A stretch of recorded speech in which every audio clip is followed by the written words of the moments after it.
My name is Randy Bigley. Joining me on the podcast right now from the Ohio State Highway Patrol, Lieutenant Ty Skaggs. Hello, Lieutenant. Morning, Randy. How are you? I'm great. How about yourself? Doing well. Good to see you again. Same here. Yeah. Busy time for you guys right now, or you're not too bad, or? Well, I mean, at our post specifically, it's just busy because we're still doing a lot of things with getting ready for the new building, and which I'll talk about more a little bit later. But yeah, it's been a little bit busy. But as far as weather for this time of year, it hasn't been that bad. We had that pretty bad spell right before Christmas, but then January and February has been unseasonably warm, and we've been thankful for that, as I'm sure many of your listeners have been as well, not having to deal with the snow and the ice. So it's been kind of nice. It has been, because usually this time of year we've had many storms by now. Right, yeah. And I just hope we can get through March without any more. It would be nice. Move on to spring without any more hiccups. It would be nice. Speaking of spring, we got a holiday coming up, which a lot of people like to have I would say have a good time. Right. Yeah, St. Patty's Day is coming up on Friday the 17th. It's always on the 17th of March, and it's always a big draw for people to go out and have a good time. But with it, I think especially falling on a Friday this year, it could be even more so. So definitely want to take the opportunity to remind everyone to be safe. Make sure that you're either where you're going to be for the night if you're going to be consuming alcohol, or have a designated driver, or have plans to use a ride app, Uber or whatever it may be, to come pick you up and get you where you need to go, because we don't want to have terrible tragedies happen out there on the road. If we just look to last year in 2022 here in the state of Ohio, we had a little less than 12,000 OVI-related crashes in the state. I mean, that's quite a bit. That's almost 1,000 a month.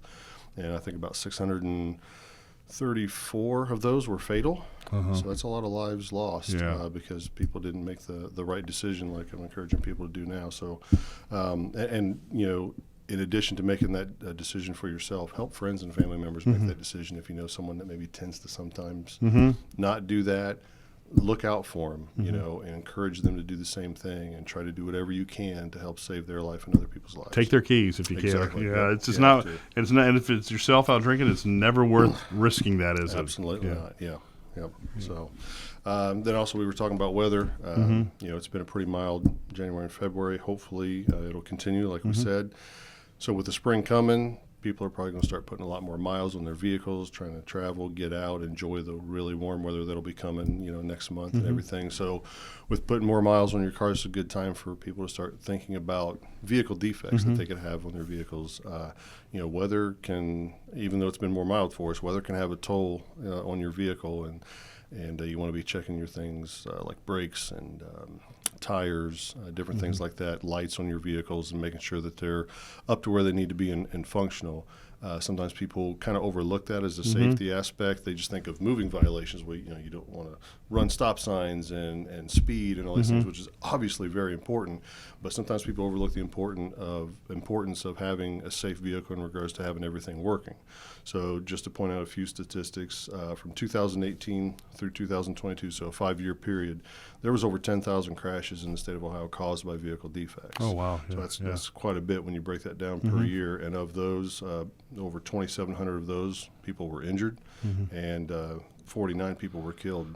Wow. With that. So, it's not something to overlook. The most common thing would be brake failures and tire blowouts. So definitely check your tire treads if it's getting low, or maybe you don't put a lot of miles on your vehicle, so the tire tread looks like it's deep enough, but it's starting to get dry rotted. You might want to look into getting new tires, because if you have a tire blowout, especially at higher highway speeds, can easily lead to a loss of control, and it'd definitely be a bad situation. What's the depth on tread that you should have on your tires? What's the least amount? 330 seconds is the least, but I don't even wait that long. Right. When it gets within a couple 30 seconds of that limit, I'm changing them on my vehicles, especially with rain. If you have snow, ice, things like that, the more tread you have, the better. And that's something we look at when we go out and handle crashes. Someone loses control, we look at their tires to see if that was a contributing factor. And I've seen that a few times in my career where you go out there and it's just about slick. There's not much tread there at all. So that's something to definitely remember. And tax time is coming around. If you're one of those people fortunate enough to get a tax refund, maybe take some of that, invest it in your vehicle, and make sure it stays safe for you and your family. So we also talked about brake failure and tire blowouts. But in addition to that, just think about the age of your vehicle. Obviously, the older the vehicle, the more wear and tear, and the more likely something could be, going bad with it. So you definitely want to make sure you get those inspected and get those up to snuff to keep them safe. Sure. Yeah. Sure. So. All right. New building. You got the new building, right? Yeah. So that's still keeping us busy. Now it is wrapping up. If anybody has driven by there on Route 4, just north of town, looking at it from the outside, boy, she just looks about done, right? Yeah, right? But there's still some interior stuff that they're tying up loose ends, doing some inspections. Currently today we're having the electrical inspection done by the architect's office, so hopefully that turns out well. So a few more connections and inspections and things to go, but we're hoping to get it all wrapped up by end of this month, first of next month, and then hoping to take occupancy sometime in April or May. We still have some furniture items that are outstanding that need to be delivered. We have some, but some others that still need to come. Then we're going to start moving from the temporary facility at the old Checkmate building back into there, get operations up and running. Oh, wow. Great. Yeah, So, And then in addition to that, just a heads up, maybe loosely mark it on your calendar. We're hoping sometime in July to have a public open house. Oh, okay. Yeah. So once we have a date confirmed, obviously we'll put that information out to the public so that people can come through and kind of see the new building and take a walk through, maybe ask some questions and kind of see how things operate in there. How old was the old building?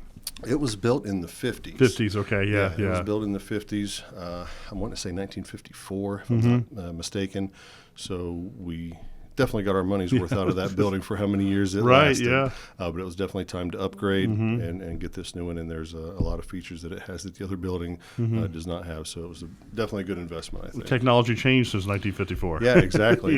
With that older building, it made it hard as we're continually getting upgrades, every few years on different things. And it was harder and harder to try to build those systems into the structure of the old building, where this one is built more with that in mind to help make it easier for as we expand in the future or technology changes that we can get that infrastructure in there like we need to. All right.